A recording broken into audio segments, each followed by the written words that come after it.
नागपुरातील कळमना पोलीस ठाण्याअंतर्गत शिवीगाळ केल्यानं झालेला मोठा वाद चांगलाच पेटला। गिल्लोर चौकाजवळ रेल्वे रुळांवर 4 अल्पवयीन तरुणांनी 2 भावांवर कोयत्यानं हल्ला केला।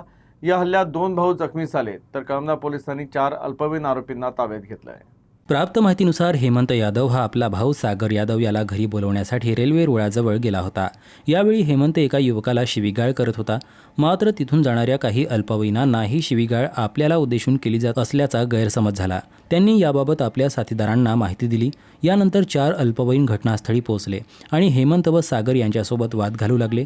हा वाद वाढत जाऊन 2 अल्पवयीनांनी कोयता काढून दोन्ही भावांवर हल्ला केल्याचा आरोप आहे। या हल्ल्यात हेमंतच्या पाठीवर गंभीर दुखापत झाली, तर सागरच्या हातावर आणि खांद्यावर कोयत्याने वार करण्यात आले।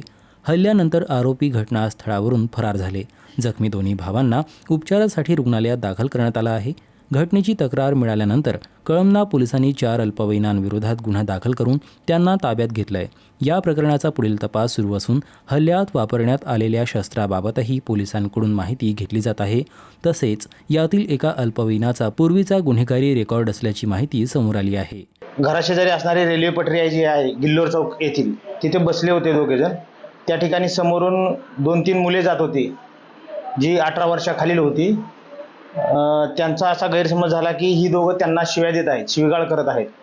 अशा गैरसमज झाल्याने ती दोघं 3 ते 4 मुलं जी होती नाबालिग, जे 18 वर्षाखालचे आहेत, ते त्यांच्याजवळ येऊन त्यांना शिवीगाळ हातबुक्की करू लागले। आणि त्यांनी त्यांच्याकडे जे कोयते होते, दोघांकडे 2 कोयते होते, त्या कोयत्यांनी त्यांच्या जे या गुन्ह्यामधील फिर्यादी आणि जखमी आहे त्या दोघांवर वार केले आणि त्या अनुषंगाने आपल्याकडे नमूद गुन्हा दाखल आहे।